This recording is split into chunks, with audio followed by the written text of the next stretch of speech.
I'm going to go into that classroom today and show them who's boss. It's episode 20, Substitute Teachers Lounge.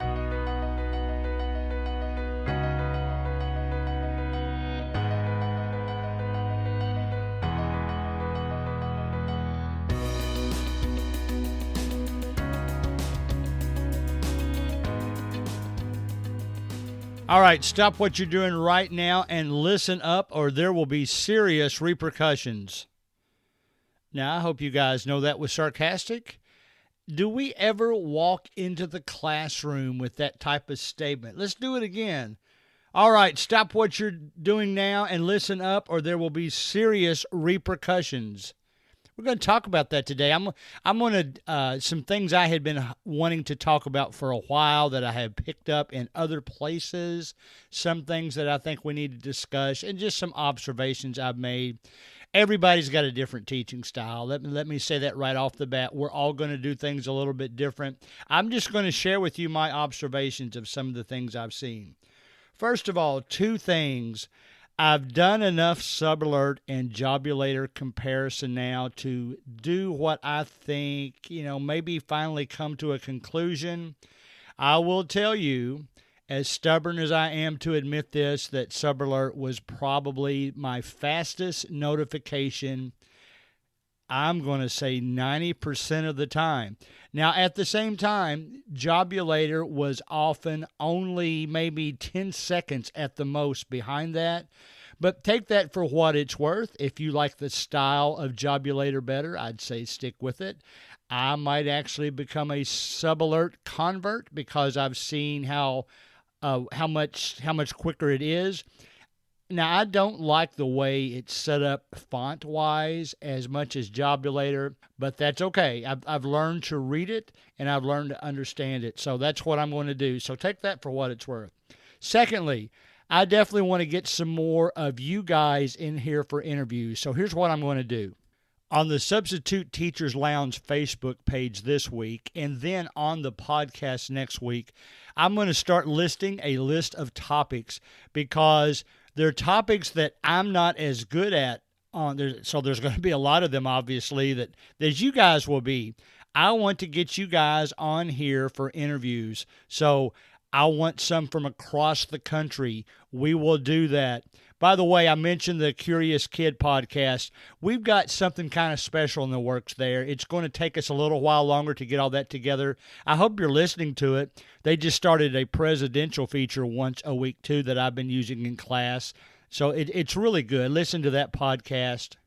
But these topics will be based on things that I want to discuss and discuss with you, actually. So that will be, again, on the Substitute Teachers Lounge Facebook page this week sometime, and then on next week's podcast. Just a reminder, let's remember the email is gregcollinsubstitute@gmail.com.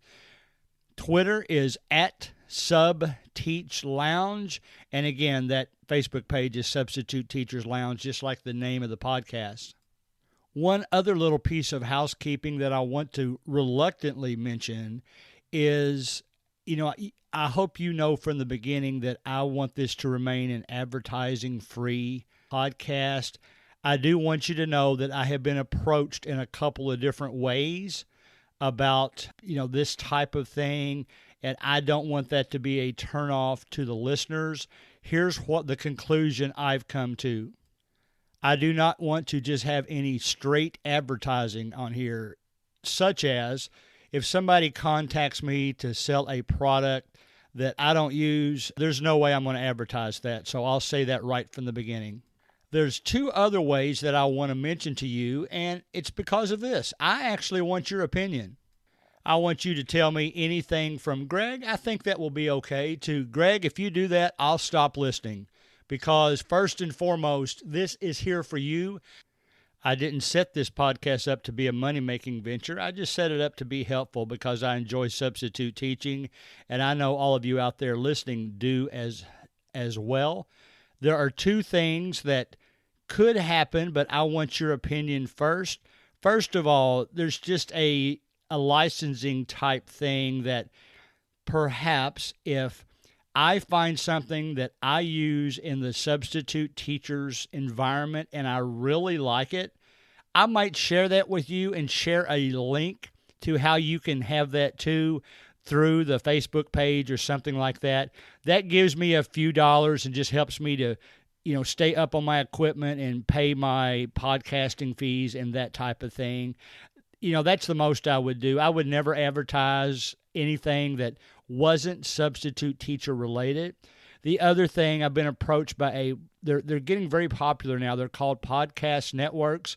And I'll actually mention that I've seen them used on other podcasts that I've listened to. Basically what they are, you join the network, and then each episode I would mention maybe one other podcast in that network, and that would help that podcast to grow. And I'll be honest with you, I've seen this used on other podcasts, and it's actually helped me to find podcasts I didn't know were out there that I am now listening to and enjoy quite a bit. So if I do anything, it's going to be one of those two things, okay? But I want your opinion. I'm going to post a poll probably on the Substitute Teachers Lounge Facebook page to try to make it as easy as possible. So you're not going to have to email me or anything like that. Just go to the Facebook page, Substitute Teachers Lounge, and vote there, and we will go from there because, again, I want this to be a useful thing to you. And at least both of those that I mentioned would be useful because you'd have some resources to use in your substitute teaching, or you'd find another podcast that you would enjoy listening to. So if I do anything, it will be one of those two things. Now, for today's topic, I follow a lot of substitute teacher pages on Facebook, on LinkedIn, on Twitter. I follow some regular teacher pages too, but I'm much more interested in the substitute teacher side. So I follow a lot of those, and I'm not going to mention any of them specifically when I get into this discussion because I don't want you to know, specifically where this came from. But I've kind of noticed a trend, and I wanted you to. I'd studied it for a while, researched it the last couple of weeks, and I've come to some conclusions that I want you to know about. As you might expect, and this would be true probably of any discussion board, there are negative comments on discussion boards and there's positive comments on the discussion boards. What I have noticed on the substitute teacher type pages and Twitter accounts and that type of thing is that it's usually about 75% negative. Now, that's probably life itself, for that matter. If we're not careful, we tend to talk negatively maybe 75% of the time. It's funny, coincidentally, I get the pleasure of speaking at my local church's youth rally this weekend to youth, and that's one of the topics we're going to talk about there, that it has to do with not being judgmental and not speaking negatively of others. So it's really kind of ironic. And also ironic, I'm going to use Kahoot at that youth rally to try to gather some data on, do they think at times we can be too judgmental? Do we talk negative against others too much? And maybe we can all grow from that. So I'm going to let you know the results of that. There'll probably be about 250 people there, and I'll let you know how they vote in that Kahoot poll when we do that. But here's one of the things I noticed on those substitute teachers pages. A lot of times you will have people that post on there that they can't wait to get to a school to show the students that they're the boss, that what they say goes, it's their way or the highway, all those cliches. They're kind of talking like that from the beginning. So I started watching posts from those people just to see if they also post after the fact about what they did, and they normally did. And my general impression is those that were talking from the bossy standpoint, or maybe even from the nervous or negative standpoint in the beginning, after they filled in that day for that teacher, they would get back on and post negatively again. I very rarely saw anybody say, I'm really nervous about this particular day, and then come back on and say, oh, it was great. But I see all the time people posting about, I went in there and let them know what I started yelling at them from the beginning and tried to be the big boss. And I very rarely see those type of people come back on and post something positive, like it went well after all that. Normally, the ones that post negative in the beginning, they're also posting bad results in the end. So that's just my observation on the negative side. Then on the flip side, there tends to be a trend on the positive side as well.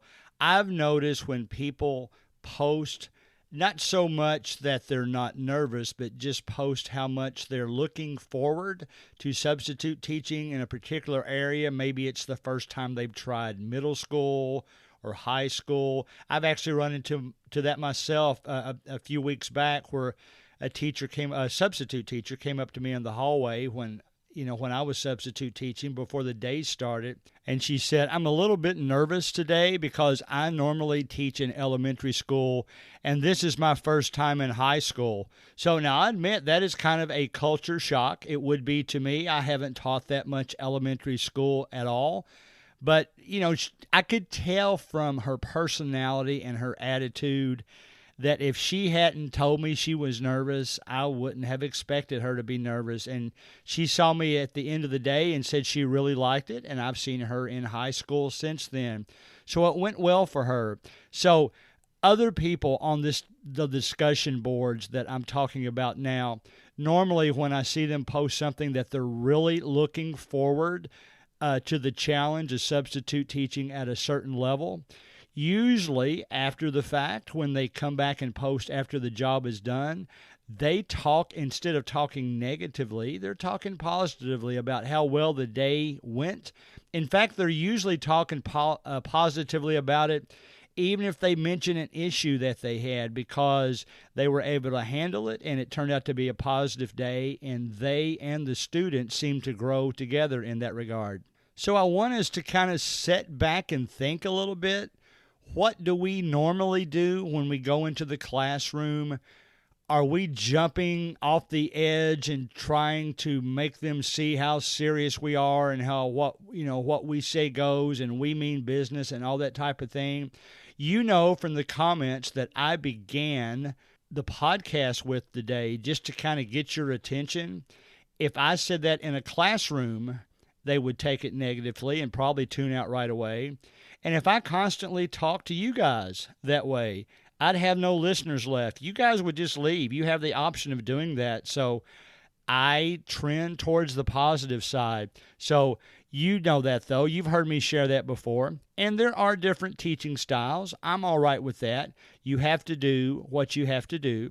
I'm also aware that I live in a smaller area. Not that we don't have issues we have to deal with here, but I'm not sure it would be the same if I lived in a large metropolitan area.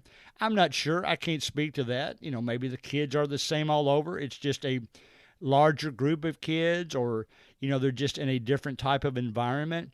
But we have to deal with all that from day to day. So I think a lot of it has to do with whether we choose to enter our day positively or negatively.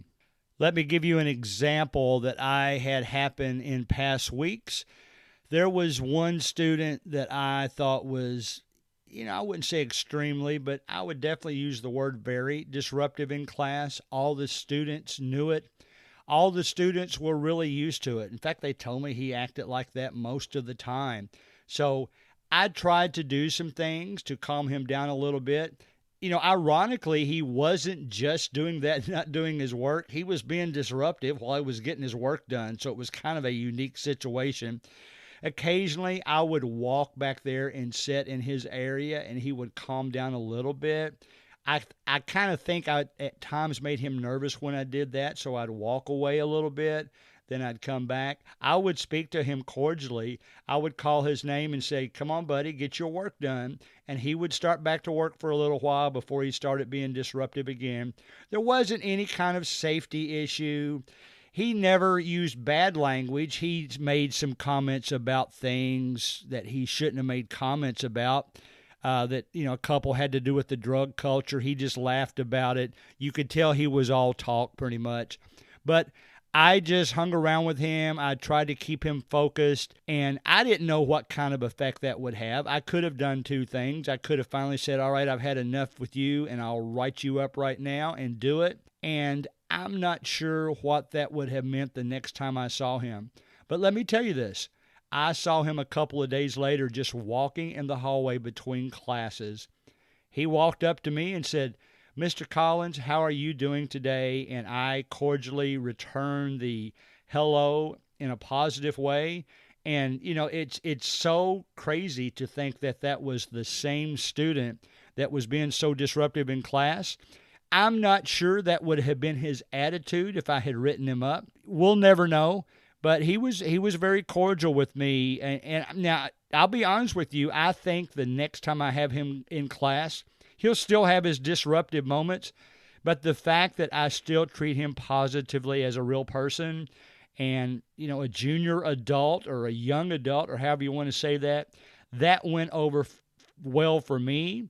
I'm not saying that would work for every student, but it worked well for me. So I'm glad I took a more positive approach, still trying to get him under control, but yet doing it in a way that he knew that I believed in him, and I saw him getting his work done, and that has always worked well for me. Another story that happened in a middle school just a couple of weeks ago. Now, I've told you this before, that my strategy at the end of the day in a class is not to report bad classes, but instead I prefer to tell them what I thought was the best class of the day. And to be honest, it works out well during the day, too, because I let those students know that I always pick a best class of the day. In fact, I don't even need to do that anymore. They know that when they see me, that by the end of the day, I'm going to pick a best class. It's not always the same class. At the same time, I'm not spreading it around, consciously spreading it around just to keep things even. I try to motivate them to be the best class. And I've noticed when I do that, even some of these students that tend to be, small problems from time to time, they do okay when I do that. But let me tell you what happened one day. It just so happened that the class that was best that day happened to be my last period. So I told them that they were going to be reported as the best class of the day. And one of the students told me, well, she said, our teacher will be shocked because we are never the best class of the day. But then she said, but it's probably because the two boys that sit here are not here today. They're really the troublemakers. And it couldn't help but make me think, just because those two students were gone, that classroom was now the best period of the day. So I couldn't help but think, when we have had trouble with classes in the past, it wasn't because it was a bad class. It was because there was just a few students in there that gave us problems. More than likely, all the other students were fine. Unfortunately, we often classify that as a bad class. I've seen it in the discussion boards. People said they have a terrible day. The class was terrible. I'm going to guess that maybe, at least the majority of the class was great. It's just that you had enough troublemakers in the class to make your day kind of lousy. So I thought that was an interesting point that I gave the positive period of the day to this class when they're usually what they considered one of the ones that would never receive that award, so to speak. So I thought that was an interesting observation. I've also seen posts on these pages about, should I report everything? Now, I've been honest with you guys. I don't think I've kept any secrets from you. I've shared in these podcasts some of the, sometimes when I've had to deal with language and I chose not to write things up. Maybe I should have by school policy. I didn't ask. I just reacted in the way that I thought would be the most positive environment in that situation. I have read where some have gotten in trouble by not reporting some things. If it was ever a safety issue, obviously I would report that. If it's something that I think is my responsibility to get kids in order, then I would take it upon myself to do that rather before I would start reporting things. You're going to get to the point eventually, and I will too, where I probably have to report something. I hope I don't get to that, but it's probably a pipe dream that I won't get to that. Someday it's going to happen. I don't look forward to that day, but we'll just go with what we have to go with. So I'm of the opinion that students treat us in the way we treat them. I've shared those stories. I won't just repeat stories over and over again, but it has been my observation that is a fact, that students tend to react very positively if you're positive with them, negatively if you're negative with them. You have exceptions. Some students act negative all the time. Some students act positive all the time. I had some students this week that some of the students were being a little bit messy around the room and not out of control, but just doing some things because they got their work done early. So they were doing some things with paper and that type of thing. And it was interesting when the bell rang and those students left that a few of the students, without me even asking them, just hung around and cleaned it up. I mean, they were just those types of students. So isn't it great to have students like that in your room? So when you're substitute teaching, we have to play the cards we're dealt. I think, the positive approach works well with me. Whatever approach you choose to take works. I hope that works well for you. I'm just giving you my observations. That's what I like to do. I don't write up quickly. I tend to give benefit of the doubt. There probably will be a day when I'll have to do that. I know a lot of you have already had to do that. I hate that for you. I hope to stay on the positive side because I think that pays off in the long run. If I am just negative with the same child all of the time, I don't think I'm going to be able to motivate them too well.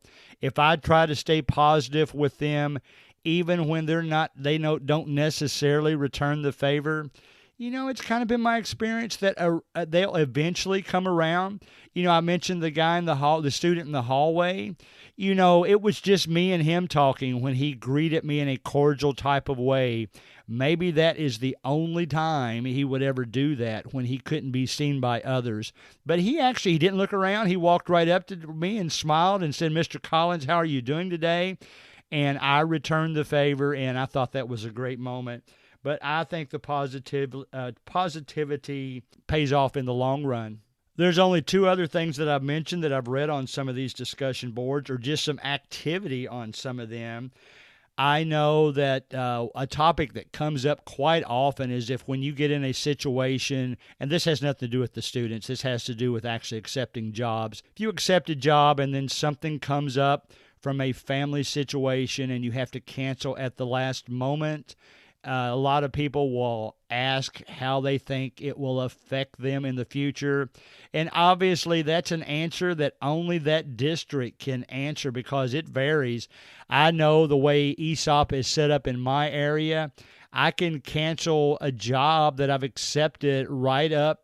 I know even sometimes the morning of, sometimes the delete button goes away on ESOP or Frontline, whichever version you're using. And in that case, I would have to actually call somebody. I wouldn't just leave anybody hanging and not show up. But in a lot of areas, those cancel buttons are not there. Or you're dealing with a school that only works through telephone calls. So it's hard to answer that type of question for other people. I cannot tell you how it will affect you in the long run. I would assume that if you don't do that very often, things are going to be fine. They will still ask you in the future. Once you build up that reputation with the teacher, they're going to understand and want you to be back in the future. So that's the way I would approach it. One other thing I was going to mention is specifically about Facebook, because I thought this was interesting.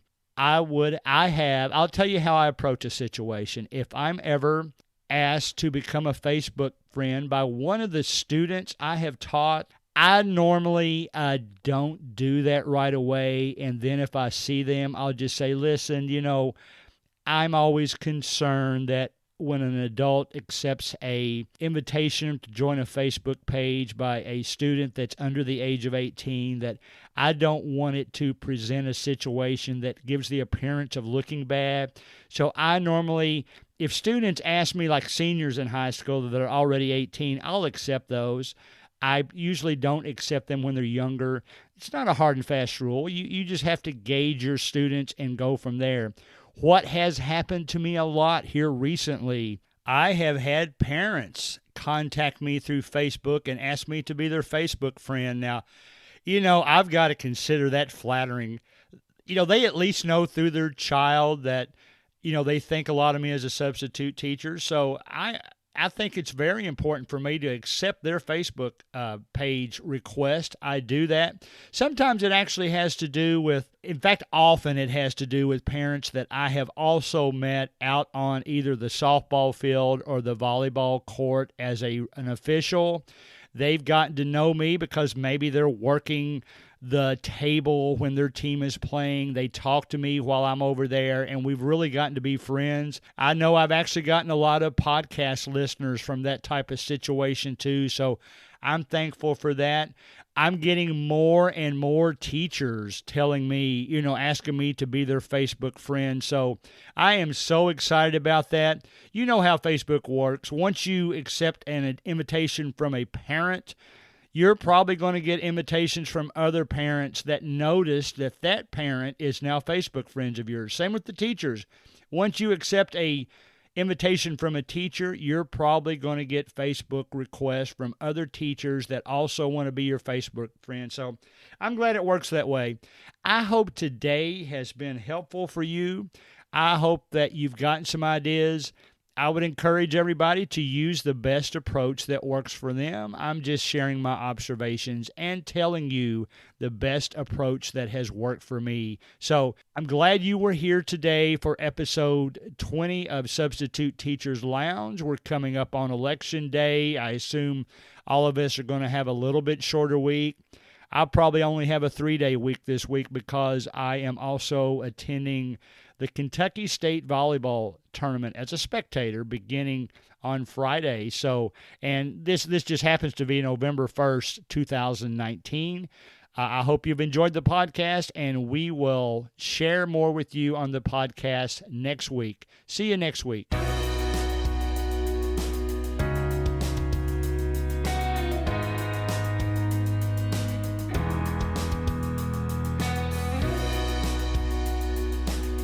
Music provided by Ben Sound.